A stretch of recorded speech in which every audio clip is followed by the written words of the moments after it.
নমস্কার বন্ধুরা, খাওয়া হবে জমজমাট চ্যানেলে স্বাগতম জানিয়ে আজকে একটা দারুণ স্বাদের কিমা চানা রেসিপি বানিয়ে নিয়েছি ঠিক রেস্টুরেন্ট স্টাইলে। আর টেস্ট হয়েছে রেস্টুরেন্টেরই মতন। কিভাবে বানালাম সেই রেসিপি তোমাদের সাথে শেয়ার করব। চলো দেখে নেওয়া যাক কীরমভাবে বানালাম আজকে আমি কিমা চানা। এই কিমা চানাটা রুটি, পরোটা, লুচি, নান, বেবি নান সবার সাথেই খেতে অসাধারণ লাগে। অনুষ্ঠান বাড়িতে প্রথম পাতের এই কিমা চানা রেসিপিটা খুব সহজেই বানিয়ে নাও এখন ঘরেতে। চলো দেখে নেওয়া যাক খাওয়া হবে জমজমাটে। আমি এখানে চানা মশলার চানাগুলো কাবলি চানা নিয়ে নিয়েছি। দেখো এখানে কাবলি চানাগুলোকে এখন আমি ভিজিয়ে রাখছি।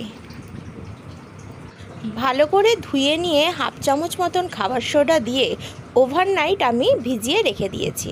আর এখন দেখো সকালবেলাতে এটা ভেজানো চানাগুলো কতটা ফুলে উঠেছে, একদম টোপর টোপর হয়ে ফুলে গেছে। এই অবস্থায় আমি এখন বানিয়ে নেব, এটাকে সিদ্ধ করে নেব। আর এই চানা বানানোর জন্য নিয়েছি এখানে পেঁয়াজ নিয়েছি, একটু পেঁয়াজটা বেশি পরিমাণে নিয়েছি রসুন, টমেটো, আদা কুচি আর কাঁচা লঙ্কা। আর এখানে কিমাটা ভালো করে ধুয়ে পরিষ্কার করে নিয়েছি। আমি এখন কাবলি চানাটা সিদ্ধ করতে দিয়েছি। আর এখানে 1 চামচ গোটা জিরে আর 1 চামচ ধনে ভিজিয়ে রেখেছি মিক্সির বাটির মধ্যে। আর এর মধ্যে দিয়ে দিচ্ছি কাঁচা লঙ্কা লাল সবুজ মেশানো, দিয়ে দিচ্ছি আদা কুচি, ঝালটা তোমরা যেরকম পছন্দ করবে সেরকম দিও। আর দিয়ে দিচ্ছি কয়েকটা রসুন, গোটা রসুন দিয়ে এটার মধ্যে আর দিয়ে দিলাম একটু দারচিনি আর এলাচ। এখন একটা স্মুথ পেস্ট এটার বানিয়ে নিচ্ছি। এই বাটা মশলাটা দিলে খুবই সুন্দর স্বাদ হয়, তাই এটা বানিয়ে নিলাম। তোমরা গুঁড়ো মশলা ইচ্ছা হলে বানাতে পারো। এখন কড়াইয়ের মধ্যে তেল দিয়ে দিয়েছি আর তেলটাকে একটু গরম হতে দিলাম। তেলের মধ্যে ফোড়ন হিসাবে দিয়ে দিলাম একটু দারচিনি, একটা এলাচ ফাটিয়ে নিয়েছি আর দিলাম একটা শুকনো লঙ্কা গোটা। ফোড়নটাকে একটু হালকা আঁচে ভেজে নিচ্ছি। ফোড়নটা ভাজা হয়ে গেছে। এখন এখানে কুচানো পেঁয়াজটা আমি দিয়ে দিলাম। তবে তোমরা বাটা পেঁয়াজ দিয়েও করতে পারো এই রান্নাটা। আমি এখানে সরু সরু করে পেঁয়াজ কুচিয়ে নিয়েছি আর সেই কুচানো পেঁয়াজগুলো এখন আমি তেলের মধ্যে ভেজে নেব। পেঁয়াজটা যদি তেলে কুচিয়ে ভেজে রান্না করা হয় তার স্বাদটা খুবই সুন্দর আসে। তবে গ্রেভিটা একটু বাড়ানোর জন্য তোমরা এখানে বাটা পেঁয়াজ ব্যবহার করতেই পারো। আমি এখন পেঁয়াজটাকে বেশ লাল করে একটু ভেজে নিচ্ছি। দেখো পেঁয়াজটা প্রায় আধ ভাজা হয়ে গেছে, কালারটা কীরকম চেঞ্জ হয়ে গেছে। এখন আমি এর মধ্যে দিয়ে দিচ্ছি কোচানো টমেটোটা। টমেটোটা দিয়েও পেঁয়াজ টমেটোটা বেশ একসাথে ভালো করে একটু ভেজে নিচ্ছি।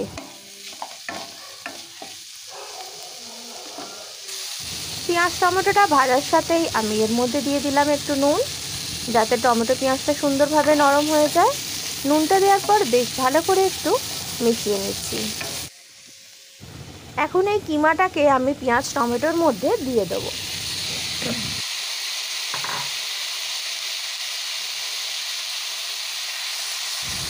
কিমাটা দেওয়ার পর বেশ ভালো করে একটু নাড়াচাড়া করে এখন মিশিয়ে নেব। এখন বেশ ভালো করে একটু কষিয়ে নিচ্ছি। এবার এটাকে একটু চাপা দিয়েই আমি এটাকে কষতে দেবো। আর একটু নরমও যাতে হয়ে যায় তাই চাপা দিয়ে রান্নাটা করছি। দেখো এখন কালারটা বেশ অনেকটাই চেঞ্জ হয়ে গেছে।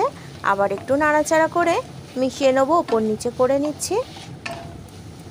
আজকের রেসিপিটা যদি তোমাদের ভালো লেগে থাকে অবশ্যই চ্যানেলটিকে সাবস্ক্রাইব করে নিও যদি তুমি আমার চ্যানেলে নতুন বন্ধু হয়ে থাকো।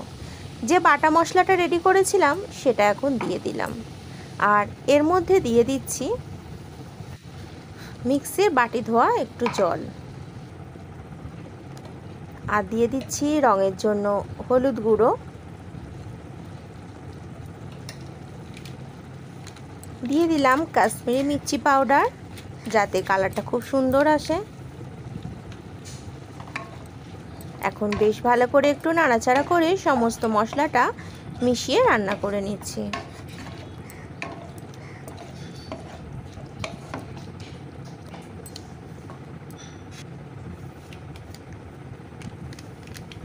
এখন এর মধ্যে দিয়ে দিচ্ছি একটু চানা মশলা, 1 চামচ মতন। আবার একবার নাড়াচাড়া করে মিশিয়ে নেব। সমস্ত উপকরণগুলো সুন্দর করে কষিয়ে নেব। এখন আমি উপর থেকে একটা ঢাকনা চাপা দিয়ে দিচ্ছি।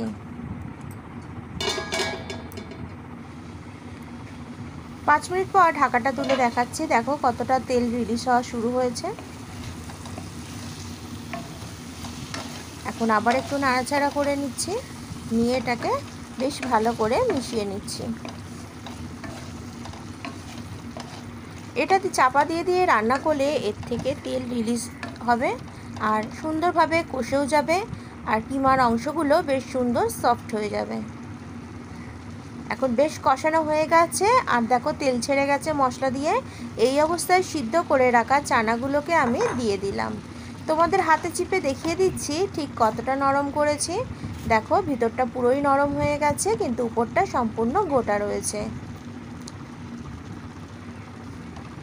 এখন নাড়াচাড়া করে বেশ ভালো করে আবার মিশিয়ে দেবো। এখন বেশ কিছুক্ষণ একটু কষতে থাকবো যাতে চানার সাথে মশলাটা খুব সুন্দর করে মিশে যায়।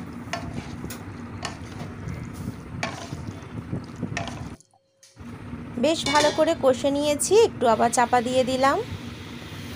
চাপাটা তুলে দেখাচ্ছি, দেখো কতটা সুন্দরভাবে তেল রিলিজ হওয়া শুরু হয়ে গেছে। এখন আমি এর মধ্যে দিয়ে দিচ্ছি একটু চিনি। চানা মশলাটা একটু যদি মিষ্টি ভাব আসে তাহলে খেতে বেশ মজা লাগে, তাই চিনি দিয়ে দিলাম। এটা অপশনাল, তোমরা যদি মিষ্টি না পছন্দ করো চিনি নাই দিতে পারো। আর দিয়ে দিলাম নুন চিনি দিয়ে আবার মিশিয়ে নিচ্ছি।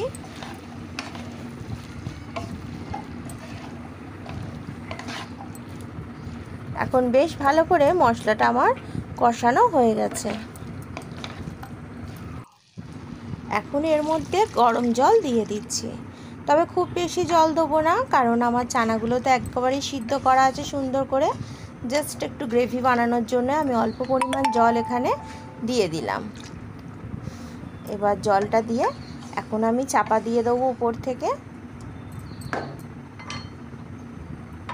দিয়ে এটাকে আমি কিছুক্ষণ রান্না হতে দেবো। তবে চাপা দেওয়ার আগে আমি এর মধ্যে 4 চামচ মতন টমেটো সস দিয়ে দিচ্ছি। টমেটো সস দিলে চানাটা খেতে খুব ভালো লাগে। আর দিয়ে দিলাম একটু গরম মশলা গুঁড়ো 1 চামচ। একটু মিশিয়ে নিই। এখন এবার চাপা দিয়ে এটাকে একটু রান্না হতে দেবো। ফিরত আসলাম 5 মিনিট পর। দেখো উপর থেকে কত সুন্দর তেলটা ভেসে উঠেছে আর কি দেখতে সুন্দর লাগছে, আর ঝোলটা সুন্দর মাখো মাখো হয়ে গেছে। এই অবস্থায় আমি দিয়ে দিচ্ছি উপর থেকে ড্রাই রোস্ট করা কসুরি মেথি। হাতে একটু ঘষে নিয়ে আমি উপর দিয়ে ছড়িয়ে দিলাম। এটা ছড়িয়ে দিয়ে এখন আমি গ্যাসের ফ্লেমটাকে অফ করে দিয়ে চাপা দিয়ে আরও মিনিট 5 রেখে দেবো। ফিরত আসলাম 5 মিনিট পর। দেখো একদম পারফেক্টভাবে রেডি আমার আজকের অনুষ্ঠান বাড়ির মতন কিমা চানা রেসিপিটি। ভালো লাগলে বন্ধুরা অবশ্যই চ্যানেলটিকে সাবস্ক্রাইব করে নিও আর শেয়ার করো তোমার প্রিয়জনের সাথে। আর নতুনত্ব কোনো রেসিপি জানতে হলে অবশ্যই তোমাকে থাকতে হবে খাওয়া হবে জমজমাটের সাথে। ভালো থেকো, সুস্থ থেকো। পুজোতে সবাই খুব ভালো করে কাটিও আর লাইক করো, কমেন্টস করো, শেয়ার করো।